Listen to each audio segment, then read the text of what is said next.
Family में से अगर कोई एक व्यक्ति भी फॉरेन सेटल हुआ हो तो भी सभी उस पर गर्व करते हैं। उसमें भी जिन्होंने मेहनत करके अपने बेटे बेटी को पढ़ा लिखा कर विदेश में सेट कर दिया है, उन्हें लोग किस्मत वाले मानते हैं। हालांकि ऐसे कुछ तथाकथित किस्मत वाले माँ बाप अपना दुख किसी के आगे बयां नहीं कर सकते, क्योंकि विदेश में रहने वाली संतानें उनसे काफ़ी दूर हो चुकी होती है। इस प्रकार के ज़्यादातर मामलों में बेटे बेटी इंडिया वापस आना नहीं चाहते और ना तो पेरेंट्स को अपने पास बुलाना चाहते हैं। अगर कोई थोड़े दिनों के लिए भी बुला ले तो भी उनका व्यवहार ऐसा होता है कि उनके बूढ़े माँ बाप को कुछ न कुछ बहाने बनाकर इंडिया वापस आने के लिए मजबूर होना पड़ता है। बच्चों को इंडिया में महंगे स्कूल में पढ़ाना, उन्हें हायर एजुकेशन के लिए विदेश भेजना और वे सेटल ना हो जाए तब तक उनके खर्चे निकालना किसी भी मिडिल क्लास माँ बाप के लिए बिल्कुल आसान नहीं होता। इंडिया में तो जिनके बच्चों को विदेश पढ़ने जाने का मौका मिले, ऐसे माँ बाप को भी लोग नसीबदार समझते हैं और जिनकी संतानें फॉरेन सेटल हो चुकी हैं उन्हें तो समाज में काफ़ी मान सम्मान भी मिलता है। हालांकि विदेश में रहने वाले बेटे बेटी मुंह फेर लेते हैं, तब दुनिया की नज़र में खुश नसीब गिने जाने वाले माँ बाप अंदर से कितने दुखी होते हैं वह कोई नहीं समझ सकता। ऐसा ही एक किस्सा इंडिया में पिछले 20 साल से अकेली रहने वाली एक महिला ने टीजीआई के साथ शेयर किया है। पति के देहांत के बाद जिंदगी के अंतिम पड़ाव में बिल्कुल अकेली पड़ गई इस महिला के तीनों बेटे बेटी अलग अलग देशों में सेटल हुए हैं।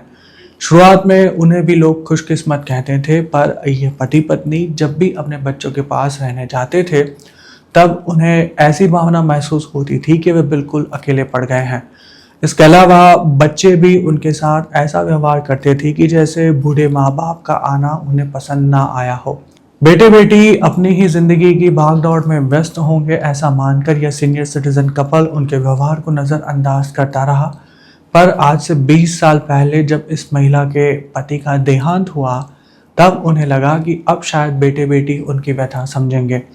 हालांकि पिता की अंतिम विधि में शामिल होने इंडिया आने के बाद गिनती के दिनों में ही वापस चले गए बच्चों ने ना तो अपनी अकेली पड़ गई माँ की कभी चिंता की और ना ही उन्हें अपने पास रहने आने का आग्रह किया।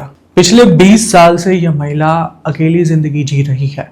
हाथ पैर काम कर रहे हैं तब तक वह अपनी तरह से ही सब मैनेज कर रही है, पर बढ़ती हुई उम्र के कारण उन्हें कभी न कभी किसी के सहारे की ज़रूरत पड़ेगी और तब क्या होगा उसकी चिंता उन्हें कई बार सताती है।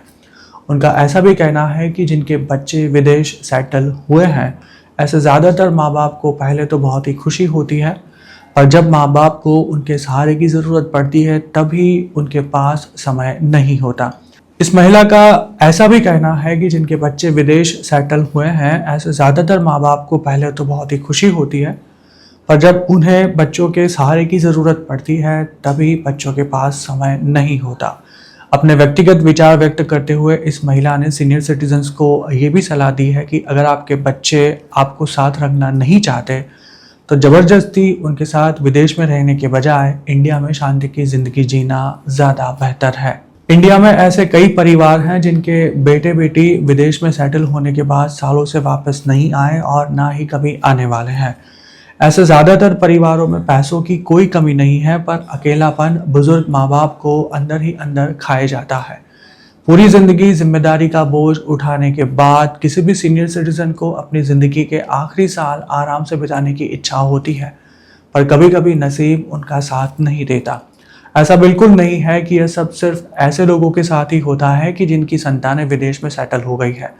इंडिया में भी माँ बाप से अलग रहने वाले कुछ बेटे बेटी उन्हें समय देना तो दूर रहा, संकट के समय भी उनके पास आकर खड़े नहीं रहते। हालांकि इंडिया में रिश्तेदारों का सपोर्ट आसानी से मिल जाता है, जबकि विदेश में आपकी बात सुनने वाला या आपके आंसू पोंछने वाला कोई नहीं होता।